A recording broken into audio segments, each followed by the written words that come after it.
Previous year competitive question on alcohol, phenol, ether.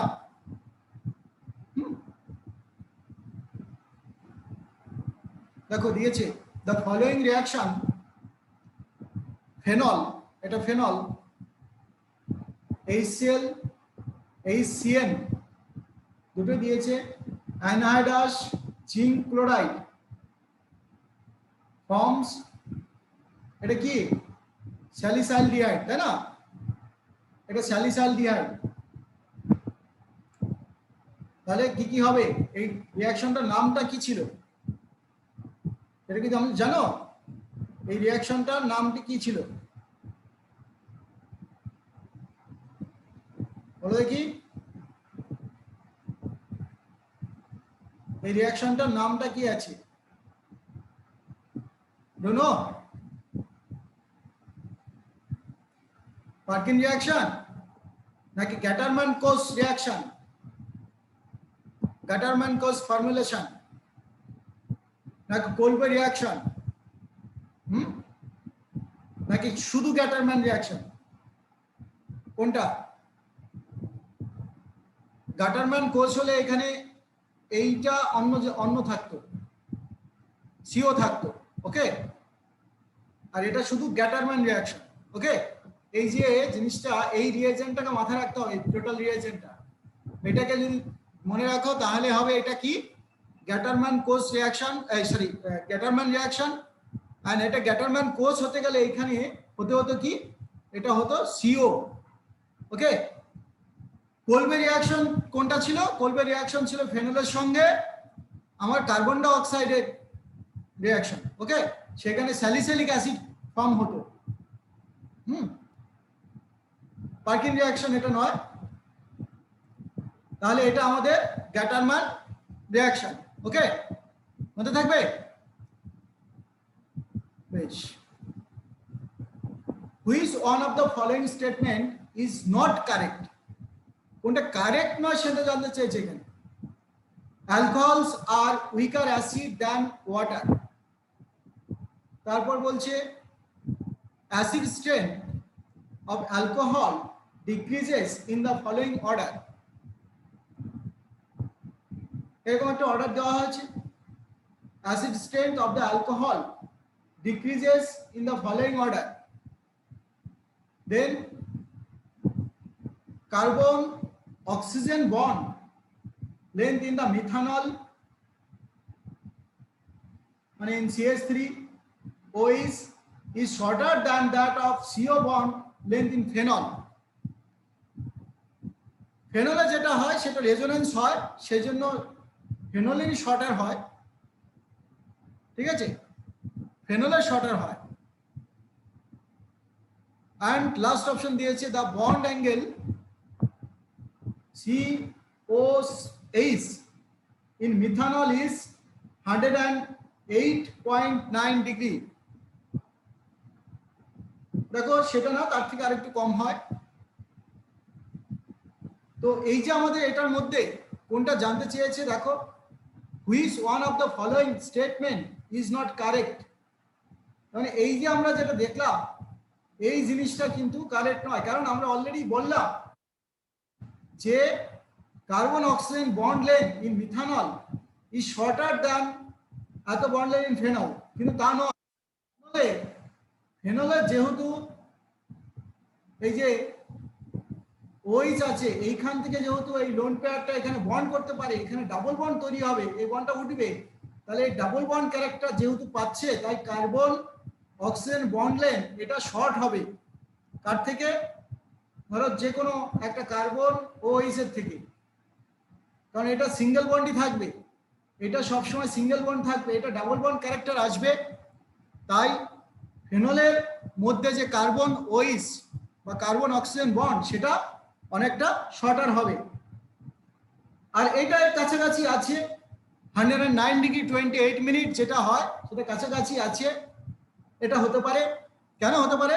তার কারণটা হলো এই যে অক্সিজেনের লোন পেয়ার দুটো আছে, লোন পেয়ারটা হাইব্রিডেশনের মধ্যে কাউন্ট করা হয়, তাহলে এই একটা বন্ড, এই একটা বন্ড, এই একটা লোন পেয়ার, এই একটা লোন পেয়ার, তার মানে একটা S একটা পি, আরেকটা পি, আরেকটা পি, এই যে চারটে অরবিটাল ইউজ হয়েছে, অর্থাৎ sp3 হাইব্রিডাইজড। তার মানে যে কোনো অক্সিজেন যখন অ্যালকোহলিক কন্ডিশনে আছে, সেই অক্সিজেনটা ওয়াটারের মতো, এই যে ওয়াটারের মতো, ওয়াটারও যেরকম কি sp3 হাইব্রিডাইজ, এখানে হাইড্রোজেনের জায়গায় এখানে কার্বন আছে অ্যাকচুয়ালি। তাহলে এটাও আমাদের 109°28' হওয়া উচিত ছিল, কিন্তু একটুখানি কমেছে। কেন? তার কারণটা হলো এই যে রিপালশন, লোন পেয়ার রিপালশন যেটা আছে, ওকে, এই জন্য একটুখানি কমেছে। So this is actually wrong statement. Next, দেখো, মার্কিউরেশন ডিমার্কিউরেশন produces the major product. Marcuration demarcuration. What is marcuration demarcuration? Mercury থাকবে, মানে আমরা মার্কিউরিক অ্যাসিটেট একবার অ্যাড হয়ে ও এই যে ডাবল বন্ডটা আছে সেটা অ্যালকোহলে কনভার্ট হবে। এবার সেটা আমাদের কি প্রোডাক্ট দেবে? সেটা কি প্রাইমারি অ্যালকোহল দেয় না সেকেন্ডারি অ্যালকোহল দেয়, সেটা আমাদের বিষয়। অর্থাৎ এই যে ডাবল বন্ডটা ছিল, এই ডাবল বন্ডে আমাদের যখন এইচ ওইচ অ্যাড হয়, সেটা ডিফারেন্ট ওয়েতে আমরা অ্যাড করতে পারতাম। আমরা এইচ বিআর অ্যাড করে, তারপরে অ্যাকোয়াস কেওএইচ অ্যাড করে ব্রোমিনটাকে সরিয়ে ওইচ ঢুকাতে পারতাম, অথবা আমরা এখান থেকে প্রাইমারি অ্যালকোহল তৈরি করতে গেলে ডাইবোরেন দিয়ে, অর্থাৎ হাইড্রোবোরেশন রিঅ্যাকশন করে আমরা অ্যালকোহল তৈরি করতে পারতাম। তো এইখানে আমরা মার্কিউরেশন অ্যান্ড ডিমার্কিউরেশন যে রিঅ্যাকশনটা আছে, সেখানে আমরা ওয়াটার অ্যাড করে করতে পারি, কিন্তু মার্কুরিক অ্যাসিডেট ইউজ করি সেখানে কোন অ্যালকোহলটা হবে? অর্থাৎ এটা একটা দেখতে পাচ্ছি এই জায়গাটা ওএইচটা ঢুকেছে, তাহলে এটা সেকেন্ডারি অ্যালকোহল হলো। আরেকটা দিলাম প্রাইমারি অ্যালকোহল, আরেকটা দুটো ওএইচ দিয়েছি, তাহলে এটা নয়। আর এটা অ্যাসিড হয়েছে, এটাও নয়, তাই না? তাহলে আমরা প্রাইমারি না সেকেন্ডারি অ্যালকোহল, সেটার মধ্যে থেকে আমাদের একটা নিতে হবে। অর্থাৎ যে জিনিসটা হয় মার্কিউরেশন অ্যান্ড মার্কিউরেশন ডিমার্কিউরেশন যে প্রোডাক্টটা, সেটা আমাদের মার্কিনিকপ রুল মেনেই চলে, ঠিক আছে? তাহলে মার্কিনিকপ রুল যদি মেনে চলে, তাহলে পজিটিভ পার্ট তোমার কার্বন ডাবল বন্ডের যেখানে হাইড্রোজেন বেশি আছে, সেইখানে আমাদের পজিটিভ পার্ট ঢুকবে, মানে হাইড্রোজেন ঢুকবে, তাই না? অর্থাৎ মার্কিনিকপ রিঅ্যাকশন উইদাউট রিঅ্যারেঞ্জমেন্ট, হ্যাঁ, এটা হবে। তার মানে আমাদের অপশন যেটা এলো সেটা হলো এটা। অর্থাৎ মার্কিনিকপ রুল মেনটেন করলে আমরা কি দেখতে পাই, যে এখানে বেশি সংখ্যক হাইড্রোজেন আছে, তাই এখানে হাইড্রোজেনই ঢুকবে, আর এখানে OH ঢুকবে। Clear? So this is the correct option. মাথায় থাকবে, মার্কিউরেশন ডিমার্কিউরেশনও আমরা কি করি? অ্যালকোহল তৈরি করি অ্যাকর্ডিং টু মার্কিনিকপ রুল। আর এখানে রিয়েজেন্টটা হলো মার্কিউরিক অ্যাসিটেট, সেটার মাধ্যমে আমরা এইচ ওএইচটাকে ঢোকাতে পারি।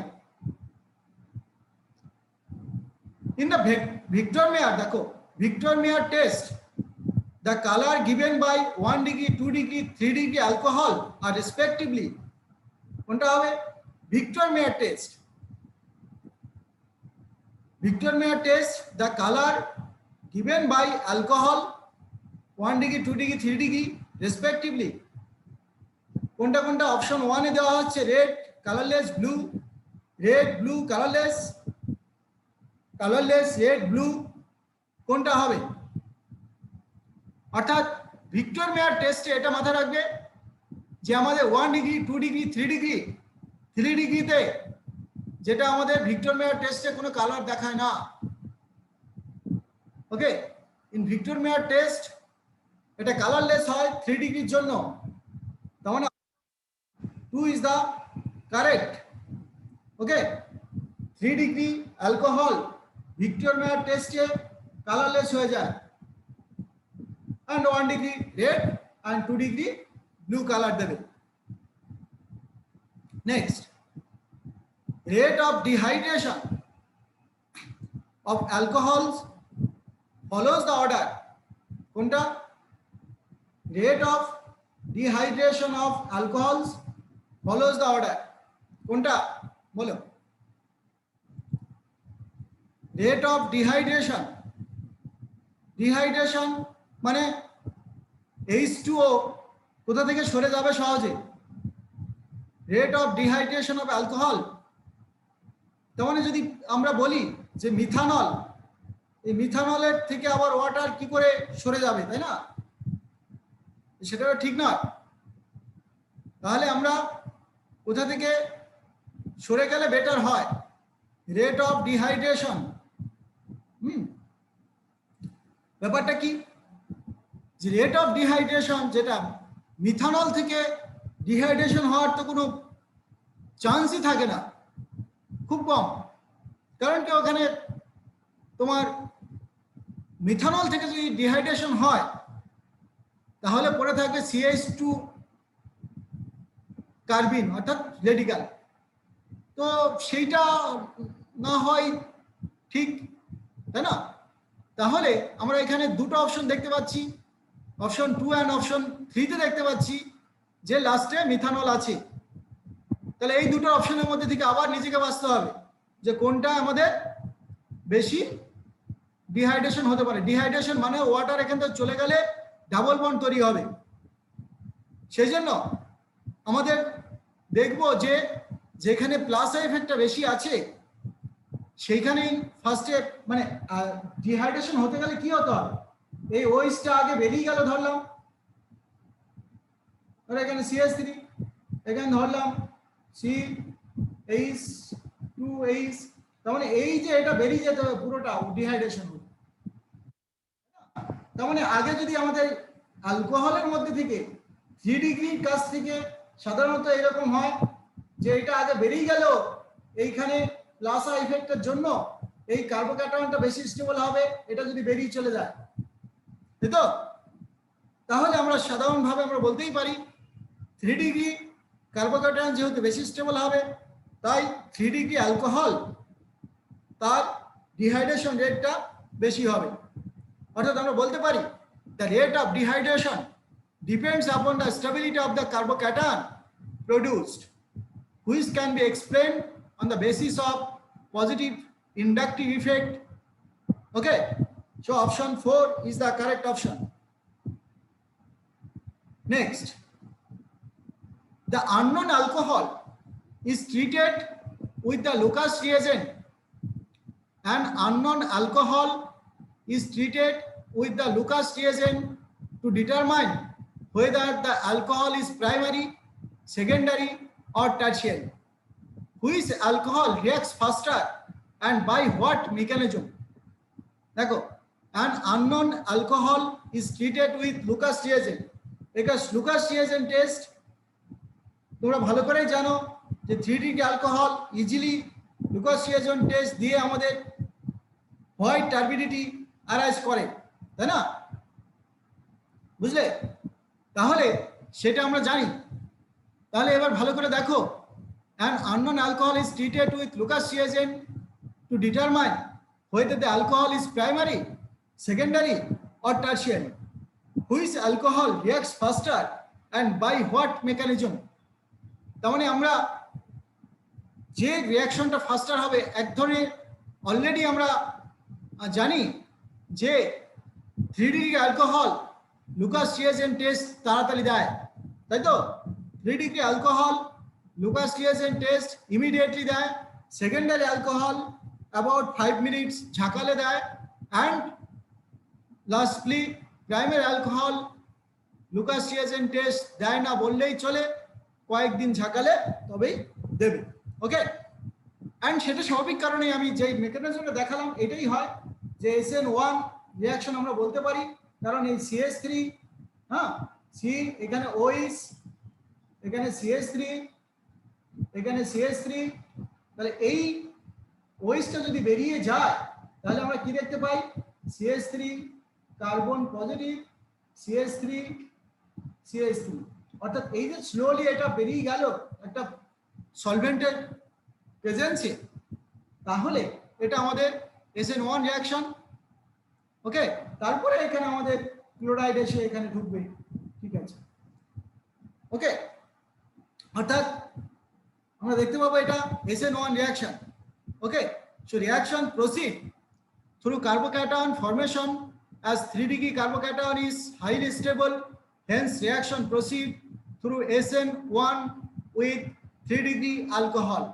so first one is the correct statement clear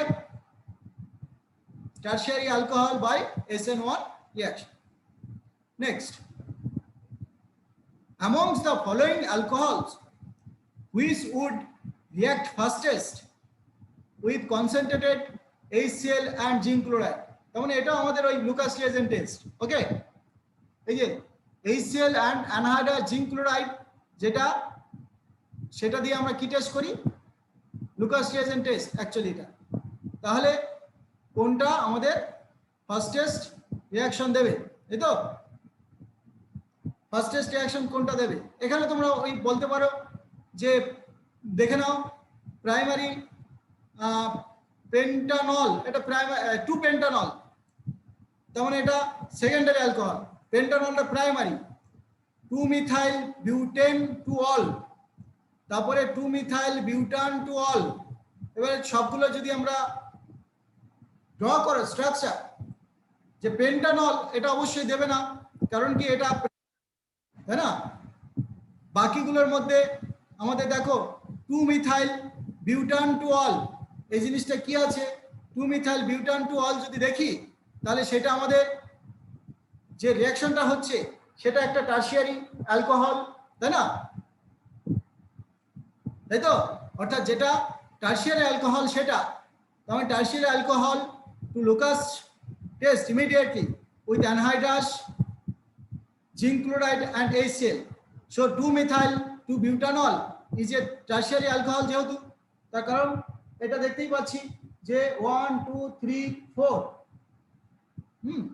and এটার মধ্যে আমরা OH আছে একটা 2 মিথাইল এখানে আরেকটা মিথাইল গ্রুপ আছে এই তো তাহলে এইগুলো আমাদের গেল অর্থাৎ 2 মিথাইল 2 butanol এটা আমাদের টারশিয়ারি অ্যালকোহল তাই এটা আমাদের লুকাস রিয়েজেন্ট টেস্ট দেবে তাই তো অর্থাৎ এই রিঅ্যাকশনটা এই লুকাস রিয়েজেন্ট টেস্ট দেবে এটা 3 ডিগ্রি অ্যালকোহল বলে